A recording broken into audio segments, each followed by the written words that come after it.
13장 3항. 더구나 만일 우리 안에서 날마다 증가하는 예수 그리스도 안에 있는 가난한 지체들에 대한 동정 혹은 존중이 있다면 우리는 그들의 몫인 교회 재산의 일부를 더 이상 괄치하여 그들을 괴롭게 해서는 안 된다. 그러므로 우리가 이 질서를 성실히 이행한다면 그들의 부담이 줄어들 뿐 아니라 이로 인해 그들은 큰 위안을 받을 것이며 길거리는 그들의 나지막한 불만의 소리와 울음에 대해 깨끗해질 것이다. 이로써 우리들도 지금까지 그랬던 것처럼 우리 가운데 있는 가난한 자들을 돌아보지 않는 것으로 인해 다른 나라의 웃음거리가 되지 않을 것이며 우리가 지금까지 악하다고 고백한 것들, 즉 대적들에게 비방거리를 제공하며 순전하고 경건한 양심에 반하는 행위들을 하지 않게 될 것이다. 해설입니다. 앞서 9장 4항에 명시한 바 교회의 소유 자산에 대한 4가지 분배 원칙 가운데서 세 번째 원칙인 가난한 자, 병든 자, 그리고 나그네를 위해 쓰도록 한 것에 대해 여기 3항은 그들의 몫인 교회의 재산의 일부를 더 이상 괄치하여 그들을 괴롭게 해서는 안 된다고 명시하고 있습니다. 즉, 교회의 재산은 우선적으로 신자들 중에 가난한 자들과 병든 자들, 그리고 나그네를 위해 분명하게 할당되어 있음을 밝히고 있는 것입니다. 13장 4항. 이 외에도 다리를 건설하는 것이나 다른 공공의 일들과 같이 그들의 교회를 유지하고 세우는 일에서 그들을 자유롭게 함으로써 모든 국민들에게 큰 위로와 위안이 될 것이다. 또한 11조의 토지에서 수고하는 노동자들에게 위로가 될 것이며 짧게는 지금까지 교회 성직자라 불리던 거짓된 자들에게 힘들게 당한 그 모든 것들, 즉 임대인, 대리인, 시종들과 착취자들의 손길로부터 자유롭게 될 것이다. 끝으로 이러한 유익은 국왕의 존엄과 나라의 공공복지에도 도움이 될 것이다. 교회의 모든 일은 우리가 지금까지 말한 분배 원칙을 따라 시행하며 남은 교회 재산은 군주의 일을 특별히 지지하며 또한 공공복지를 위해 특히 교회의 보수를 위해 할당된 부분을 위해 유익하게 그리고 자유롭게 지급하며 수여할 것이다.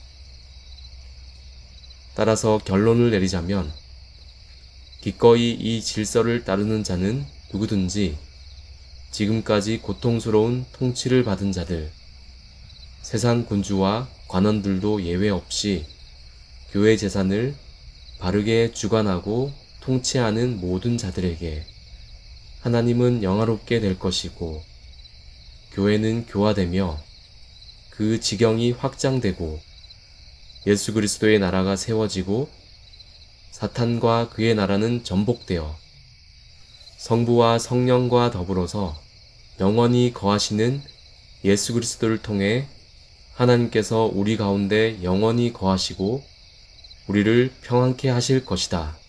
아멘. 해설입니다.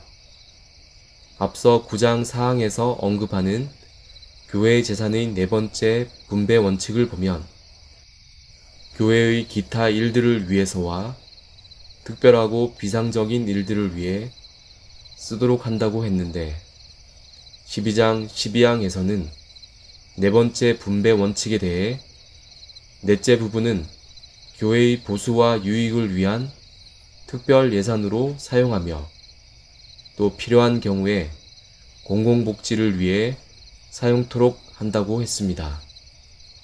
여기 사항에서도 비슷한 내용을 담고 있습니다. 그리고 앞서 언급하기도 했던 노동자들에 대한 이단 로마 가톨릭에서의 착취에 대해서도 분명하게 극복할 수 있도록 명시하고 있는데 11조 토지와 관련하여 짧게는 지금까지 교회의 성직자라 불리던 거짓된 자들에게 힘들게 당한 그 모든 것들, 즉 임대인, 대리인, 시종들과 착취자들의 손길로부터 자유롭게 될 수 있도록 해야 한다고 명시하고 있습니다. 그렇게 함으로써 이단 로마 가톨릭의 폐단들을 없애도록 했습니다.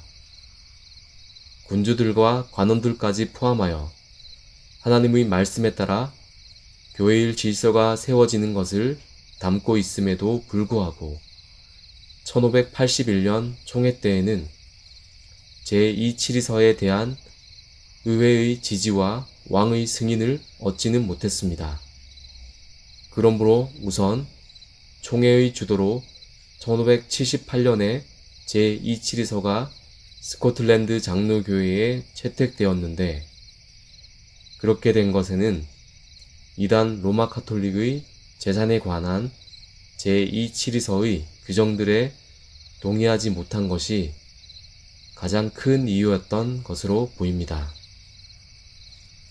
하지만 그럼에도 불구하고 지금까지 고통스러운 통치를 받은 자들, 세상 군주와 관원들도 예외 없이 교회 재산을 바르게 주관하고 통치하여야 함을 바탕으로 언급함으로써 하나님은 영화롭게 될 것이고 교회는 교화되며 그 지경이 확장되고 예수 그리스도의 나라가 세워지고 사탄과 그의 나라는 전복되어 성부와 성령과 더불어서 영원히 거하시는 예수 그리스도를 통해 하나님께서 우리 가운데 영원히 거하시고 우리를 평안케 하실 것이라고 선언하고 있습니다. 이후로 1590년까지 총회는 스코틀랜드의 모든 목회자들에게 개별 노예에 가입하도록 결의하여 실질적으로 노예 정치가 구현되었습니다. 바른 교회 정체의 실현은 국가 전체의 유익과 안녕을 실현하는 방편이 됩니다. 이상으로 1578년에 채택된 스코틀랜드 교회 제2치리서의 본문 소개와 해설을 마칩니다. 한국 교회의 성경적 교회 정치제도인 장로의 정치가 바로 세워지길 소망합니다.